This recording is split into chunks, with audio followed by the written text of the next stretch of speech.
हम देखते हैं कि गोहान कह रहा होता है, क्या आखिर ये कैसे हुआ भला, डैड भी उसको नहीं संभाल पाए। तभी इसी पे वेजिटा भी कहता है, क्या ये भला क्या हो रहा है कैकारोट, चलो भी अभी तुम्हें उससे लड़ना होगा।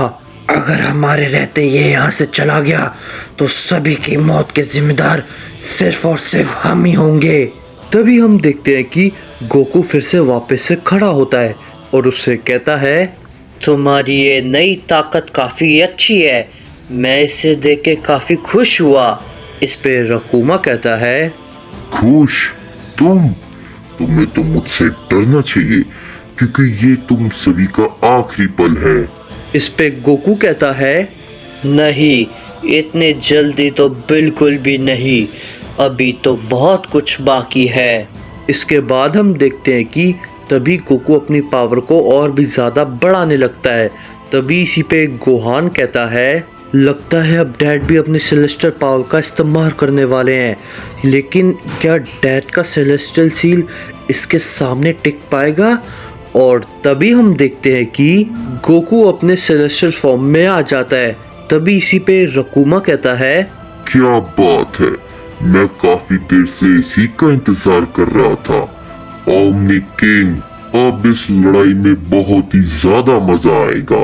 इस पे गोकू कहता है, तुमने बिल्कुल सही कहा और अब तुम्हें इधर आने का पछतावा भी होगा। इस पे रकूमा कहता है, देखते हैं आखिर पछतावा किसे होता है, तुम्हें या फिर मुझे। और तभी हम देखते हैं वो दोनों अपनी पूरी ताकत के साथ एक दूसरे के ऊपर टूट पड़ते हैं, जिससे कि वहाँ पर एक बहुत बड़ा धमाका होता है। और तभी हम दूसरी तरफ देखते हैं कि अकुमो जिन्वो के सामने खड़ा होता है और तभी उसे देख के आगामी कहता है, अब ये भला कौन है? तभी इसी पे क्योगा कहता है, अकुमो, तुम यहाँ पर भला क्या कर रहे हो? तभी इसी पे अकुमो कहता है, अपना मुंह बंद रखो बेवकूफ, इन सब की वजह सिर्फ और सिर्फ तुम हो। तुम्हें नहीं पता जिन्वो ने आखिर क्या किया है। और तभी हम देखते हैं कि अकुमो बिना देरी किए अपनी पावर को बहुत ही ज़्यादा बढ़ाने लगता है। और तभी वो जिन्वो पे अपना एक बहुत जोरदार हमला करता है, जिससे कि जिन्वो वहाँ से एकदम से गायब हो जाता है। तभी इसी पे क्योगा कहता है, क्या जिन्वो, आखिर वो कहाँ गया? क्या तुमने उसे मार दिया? तभी इसी पे अकुमो कहता है, नहीं, मैंने उसे नहीं मारा है। तभी इसी पे आगामी कहता है, हे तुम बेवकूफ कह के, तुम्हारी इतनी हिम्मत, तुमने मेरी लड़ाई में दखल देने के लिए सोचा भी कैसे? तभी इसी पे अकुमो भी कहता है, तुम जैसे फूले हुए गुब्बारे से मेरे लड़ने का मन बिल्कुल भी नहीं है, समझे बेवकूफ, और ना ही तुम मेरे से लड़ने के लिए लायक हो। तभी इसी पे आगामी कहता है, तुम्हें अंदाजा भी है तुम किससे बात कर रहे हो? तभी इसी पे अकुमो भी कहता है, हाँ, मैं ये अच्छे से जानता हूँ, लेकिन तुम शायद नहीं जानते कि तुम्हारे सामने आखिर कौन खड़ा है। ये कहने के बाद अकुमो अचानक से क्योगा के पास पहुंच जाता है और अचानक से एक पोर्टल को ओपन करता है और उसे वहां से लेकर तुरंत ही निकल जाता है। ये देख के आगामी काफी चौंक जाता है और कहता है, भला इसने ये कैसे किया? क्या ये मुझसे डर कर भाग गया?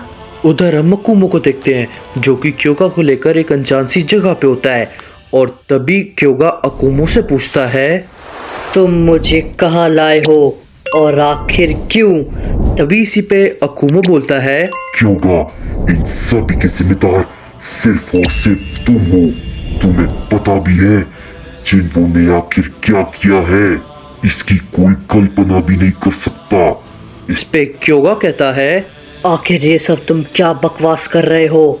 मैं कुछ भी नहीं जानता हूँ। आखिर तुम कहना क्या चाहते हो? और जिन्वो, आखिर जिन्वो कहाँ है?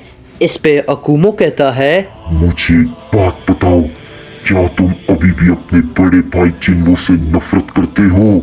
इस पे क्योगा कहता है, तुम्हारा इन सब चीजों से कोई भी लेना देना नहीं है, समझे अकुमो, ये मेरे और जिन्वो का मामला है।